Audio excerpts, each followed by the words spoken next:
Oi, gente, meu nome é Larissa, eu sou estudante do sétimo semestre de História da FMU.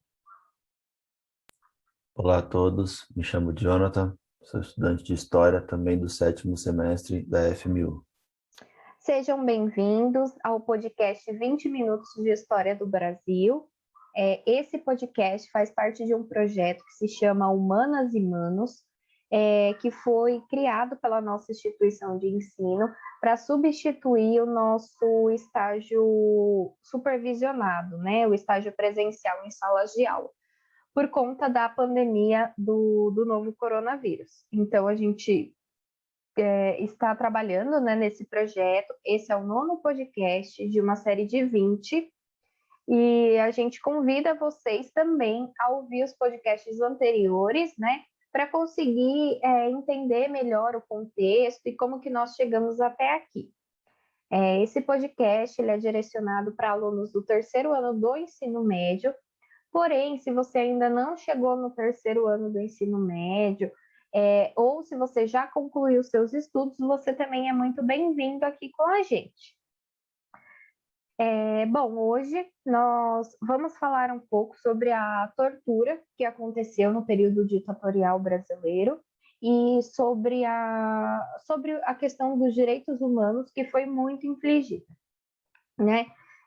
A gente vem aí, né, de uma série de podcasts falando, né, o nosso primeiro podcast falou sobre o governo do Juscelino Kubitschek, sobre a sua economia, né, e aí a gente conversou um pouco sobre os antecedentes do golpe civil-militar de 1964.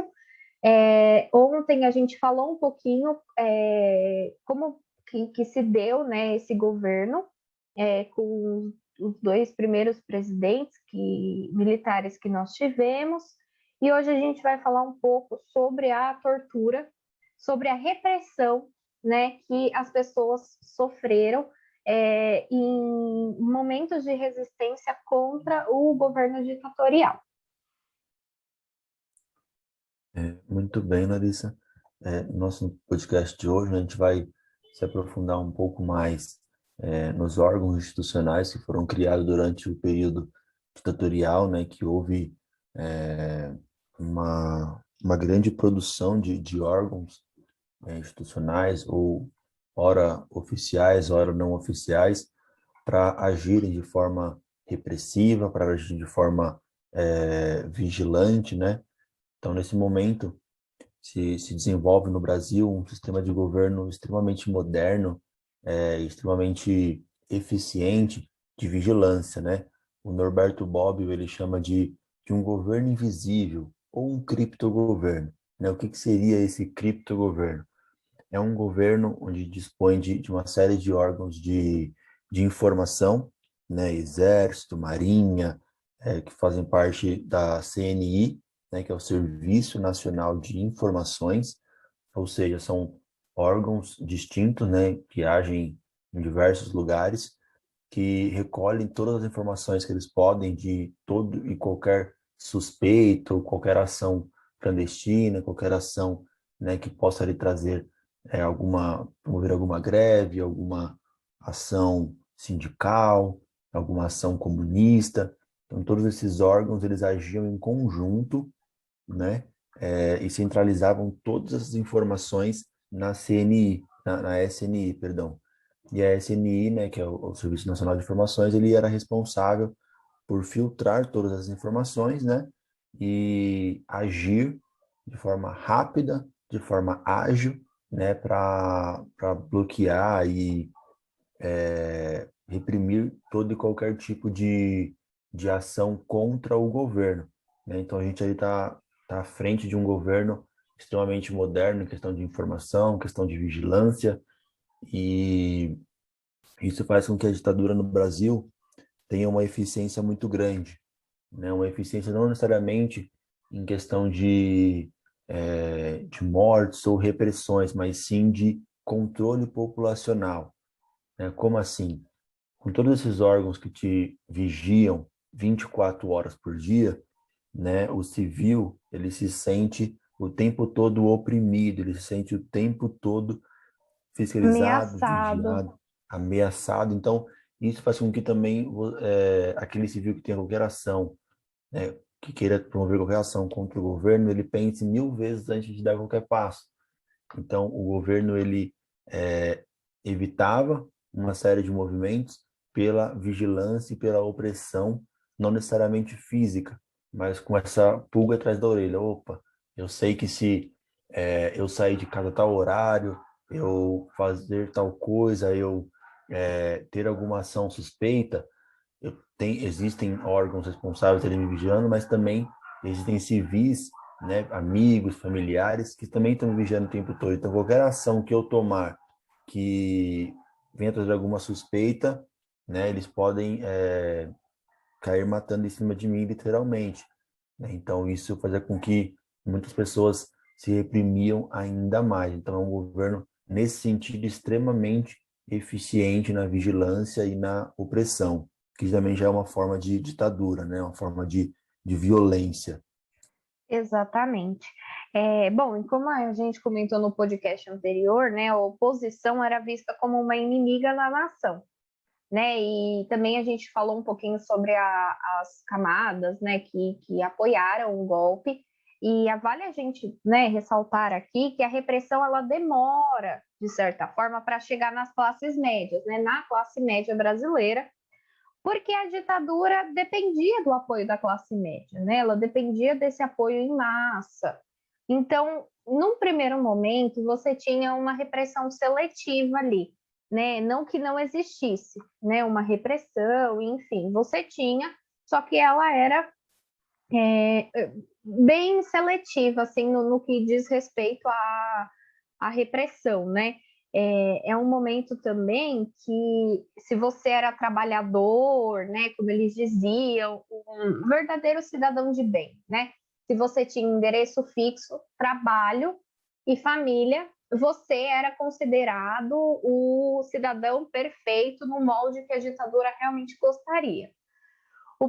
E fosse cristão, católico de preferência, né?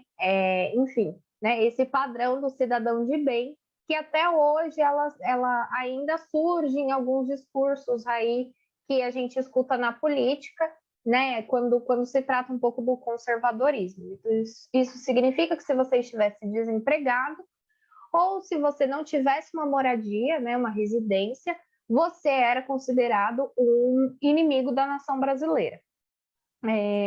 Ainda falando, né, um pouco sobre a SMI, vale ressaltar que você tem aí alguns órgãos de controle, de informação, né, e de controle da população civil, que ela vem desde o governo do Getúlio Vargas, né, e que se manteve no governo do Juscelino, se manteve no governo do Jânio, no governo do João Goulart, né, são estruturas de governo, de um governo autoritário, né, e de controle que foi se mantendo aí por meio de vários governos, o que mostra o quanto a estrutura do Brasil é uma estrutura autoritária, mesmo quando o Brasil passou por um período aí, né, nesse contexto histórico, por um período, assim, podemos dizer, mais democrático. E a repressão se dá também, né, quando você colhe informações e mantém a vigilância. Então, isso significa que não era só o controle de informações, de olha, tal grupo sindical vai fazer, né, um piquete numa fábrica, vai estourar uma greve, vai vir uma manifestação pública, vai ter algum ato, alguma expropriação de banco ou algo desse tipo. Vai também ao fato de você ter informações e você não divulgar para a mídia. Por exemplo, índices sobre o analfabetismo brasileiro, índices econômicos, né? Porque vale a gente ressaltar aqui que o Brasil ainda está com uma economia muito difícil, né? Ainda consequências do governo do Getúlio, do Juscelino, e aí você tem mais empréstimos, né, internacionais com o Castelo Branco. O Brasil estava num momento muito endividado, com inflação muito alta, os trabalhadores pagando uma conta muito alta sobre isso, né? Então, você não se divulgava esses números na mídia, você também não divulgava índices de corrupção, não existia escândalos que envolvesse o governo. Então, isso também é um controle da informação, né? Não é só o reprimir, é o realmente não deixar claro o que isso está acontecendo realmente no país, né? Bom, e aí, falando um pouco sobre os agentes da SNI, você tem dois tipos, né? Tem um tipo que são chamados cachorros e o outro tipo que são chamados secretos, né? Eu vou explicar um pouquinho sobre o cachorro, né? O agente cachorros, mas aí o Jonathan, se você puder, você vai complementando aí, se eu esquecer de alguma coisa, né? Então, assim, o agente cachorro, ele atuava de forma voluntária e trabalhava de forma voluntária para o governo, né? Geralmente como delatores, né? Era comum geralmente os agentes cachorros eram funcionários públicos e que delatavam seus colegas de trabalho, né? Vale ressaltar aqui que o funcionário público ele tinha já a estabilidade, né? E que para ele sair do cargo ele precisava ser exonerado, como é hoje em dia. E geralmente esse agente ele trabalhava em troca de algum favor, né? Então, olha, eu delato meus colegas e em troca você me dá mais uma promoção, um cargo acima, uma bonificação no meu salário, né? Então existia essa troca de favores. E você também tinha a população civil como um todo, que ela se sentia parte do governo e obrigatoriamente no dever de denunciar os seus vizinhos, colegas, enfim. Sim, vale destacar sempre que esse agente cachorro, ele só é possível porque nós temos no Brasil uma sociedade autoritária, uma sociedade que age de forma autoritária. Então, a gente comentou nos podcasts anteriores, o momento em que o golpe militar se dá é o momento onde o Brasil está num solo extremamente fértil para receber esse golpe, né? Então, tem um apoio populacional e o apoio ele se dá aqui, né? Então, não é um, não é dois, são muitas pessoas, muitos civis que agem de forma voluntária, né, para esse sistema de controle de informações do governo.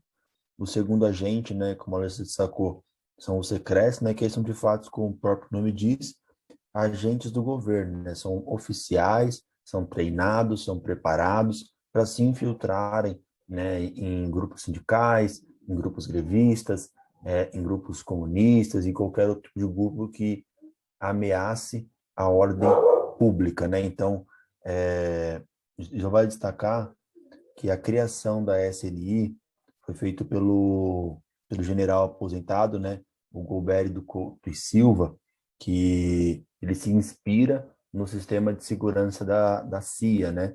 E a SNI, ela existe até hoje, mas como um novo nome, que é a BNI, né, que foi criada em 1999, que é a Agência Brasileira de Inteligência. Então, todas essas informações passavam pela SNI, né, anteriormente, agora passa pela ABIN, que é a Agência Brasileira de Inteligência. Nesse momento também se criam outros órgãos de repressão e de vigilância, né? Tem um sistema de segurança interno também que age junto com esses outros órgãos de vigilância. A OBAN, que é ali, podemos dizer, o braço forte da ditadura brasileira, né? Ela age principalmente em São Paulo, né, que foi a mais eficiente em termos de repressão, em termos de tortura, em termos de ação repressiva.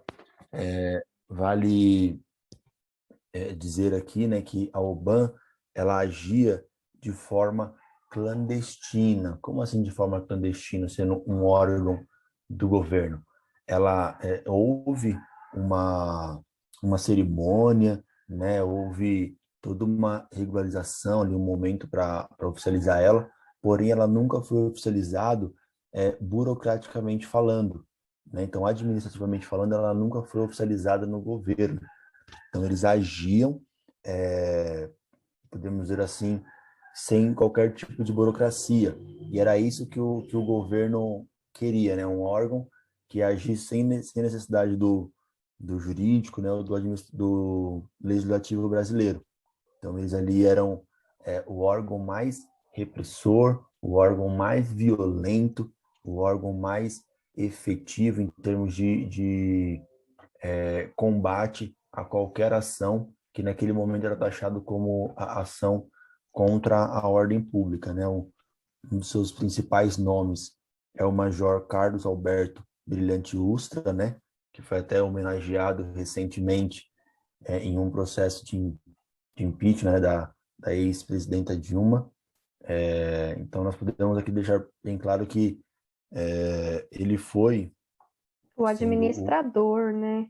então, é meio que incoerente você homenagear uma pessoa que foi o principal nome do principal órgão de repressão e de ação violenta, né, no Brasil, mas principalmente em São Paulo, né? Que é a UBAN, ela é chamada de Operação Bandeirante, né? Essa operação que desbrava, essa operação que, né, vai em todos os cantos agir de forma civilizadora. E todos É, esses órgãos, eles fazem parte do Conselho Nacional de Segurança, né? Que exatamente. Nesse período, né, a UBAN foi criada em 1969, né, e ela foi criada pelo governador do estado de São Paulo da época, né, e como o Jonathan falou, você teve uma cerimônia aí no Parque do Ibirapuera, né, e quem participou da UBAN, né, quem participava da UBAN era o Exército, a Marinha, a Aeronáutica, a SNI, os órgãos de segurança nacional e pública, né, os DOPS, e a força pública. Né? Na prática, assim como o Jonathan falou, ela era uma organização clandestina, né? No papel, ela nunca existiu, porque ela era uma organização paramilitar, né? Era quase não, né? Era uma milícia formada por órgãos públicos, né? E a função dela, o seu maior objetivo era justamente a repressão, né? Por parte da tortura, inclusive, e também a parte de controle de informação aí, né? Ela tem financiamento privado, né? Então, a Fiesp é um dos órgãos que vai financiar essa Operação Bandeirantes, né? E alguns bancos, né? Que também financiam essa operação. E esse financiamento privado era importante porque eles precisavam de instrumentos, né? De equipamentos, na verdade, né? Equipamentos como armas, como carros que eram dados de carros, presente por montadoras em troca de sim. benefícios também. Inclusive a Volkswagen, né, ela doou muitos carros nesse momento para contribuir muito com a Operação Bandeirantes, né? E aí você tinha, né, a OBAN, ela começa a, a sua caça aos terroristas brasileiros, né? Então, eles prendiam esses terroristas, né, ditos como terroristas e inimigos da nação. Então, eles eram perseguidos, torturados, mortos, né? Alguns saíram do país fugindo, foram para o exílio, foram exilados, deixaram a sua terra natal. E assim, a gente tem um período bem complicado, porque você cria um órgão miliciano com financiamento privado e muitas empresas financiam esse órgão, financiam forças do Estado para torturar cidadãos, né, civis. Aí que você, claro, né, havia a perseguição e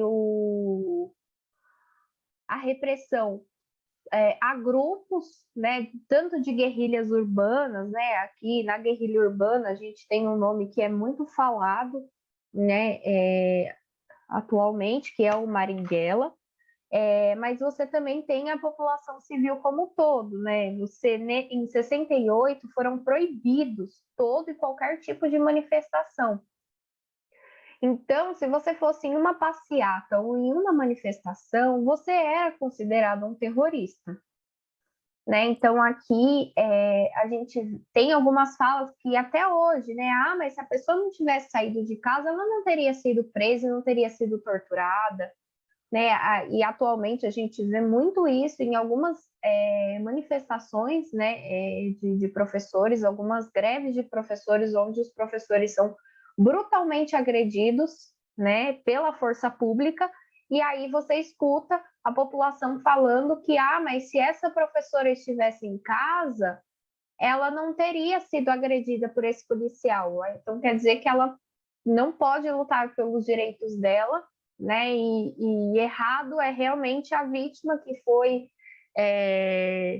agredida, né? De forma muitas vezes injusta, sem, sem que a pessoa tenha qualquer tipo de defesa.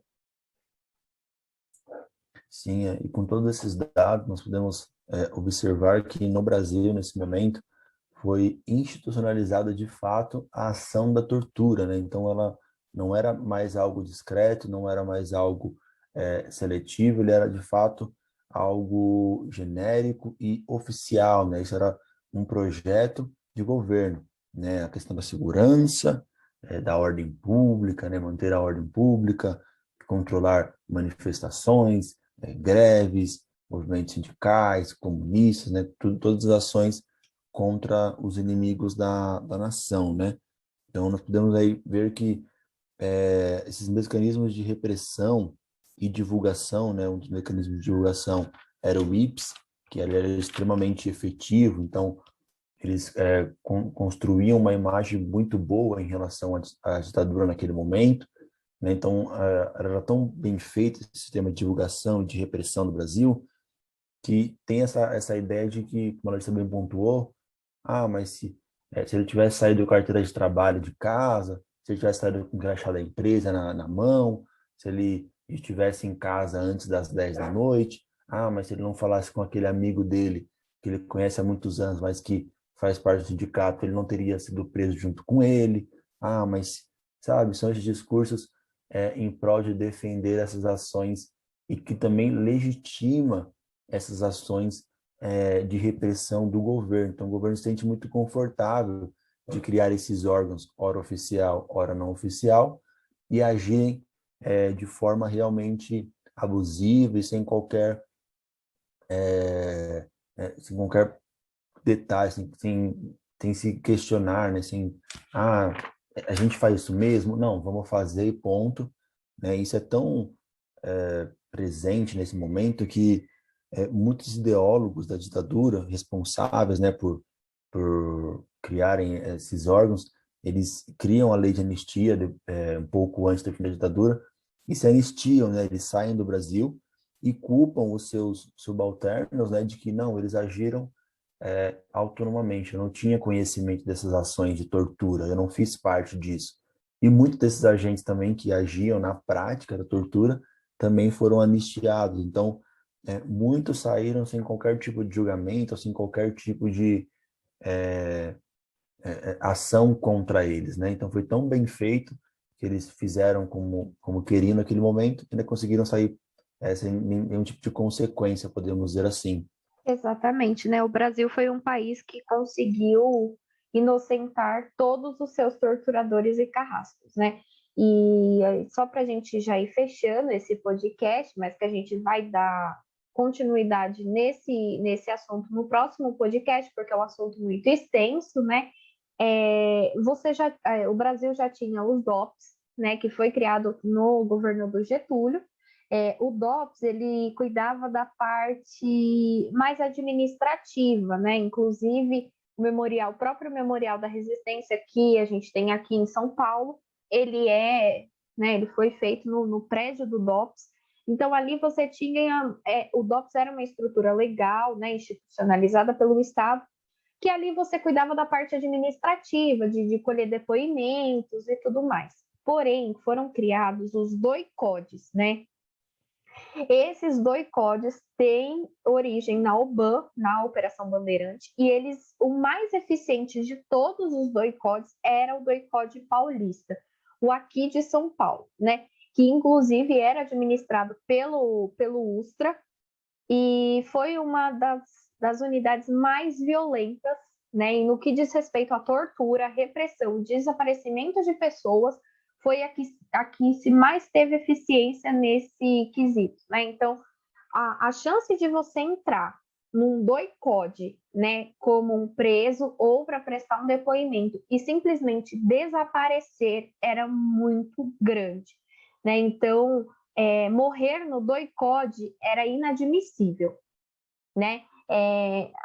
A tortura, quando a função da tortura é torturar, não é matar, né? Então, quando um torturador ele mata aquela pessoa, aquilo foi considerado um acidente de trabalho. É inadmissível você matar uma pessoa na tortura, né? Para o Estado naquele momento. Então, se você mata uma pessoa na tortura, eles precisavam desaparecer com ela. Porque como que você entrega para a família um corpo de uma pessoa que foi lá para prestar um esclarecimento, foi para prestar um depoimento, ou que foi preso em uma manifestação, ou, né, em algum tipo de movimentação social, e essa pessoa entra, né, no doicode e ela sai de lá morta. Então, essas pessoas simplesmente desapareciam. Muito bem destacado, né? Então fica o convite para nos acompanhar nos próximos podcasts, né? Também sempre convidamos a acompanhar os anteriores para se contextualizar melhor, né? Entender mais sobre o que estamos tratando. Se cuidem, usem máscara e, se possível, fiquem em casa. Isso mesmo. Se cuidem, pessoal, e até o próximo podcast. Tchau! Um abraço a todos. Oi, gente, meu nome é Larissa, eu sou estudante do 7º semestre de História da FMU. Olá a todos, me chamo Jonathan,